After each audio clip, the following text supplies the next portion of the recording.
نبی پاک صلی اللہ تعالیٰ علیہ وآلہ وسلم سرکار کو بیدار کیا گیا۔ آپ سرکار نے وضو فرمایا، آپ نے غسل فرمایا، اور آپ سرکار کے سینہ پاک کو شک کیا گیا،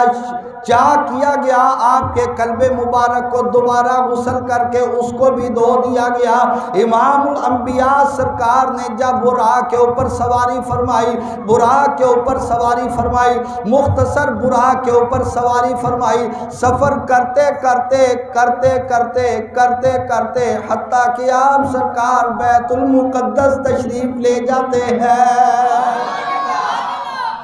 بیت المقدس کے اندر پہنچ گئے، انبیاء علیہ السلام موجود تھے۔ امام الانبیاء سرکار بیت المقدس کے اندر داخل ہوئے، انبیاء نے کھڑے ہو کر سرکار کا والہانہ استقبال کیا، اور اس کے بعد نبی پاک صلی اللہ تعالیٰ علیہ وسلم آپ سرکار نے امام سارے نبیوں کی امامت فرمائی، حضرت آدم علیہ السلام سے لے کر حضرت عیسیٰ علیہ السلام تک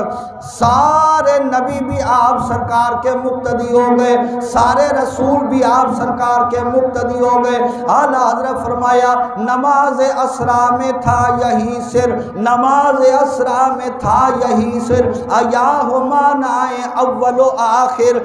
نماز اسرا میں تھا یہی سر، ایاہما نائے اول و آخر، ہے مقتدی بن کے پیچھے حاضر، جو سلطنت پہلے کر گئے تھے۔ آپ فرماتے ہیں کہ اس کے اندر امام الانبیاء کے معراج کی رات امامت کروانے کے اندر حکمت یہ تھی، پتہ چل جائے اول بھی اللہ کا نبی ہے، آخر بھی اللہ کا پیارا محبوب مصطفیٰ ہے۔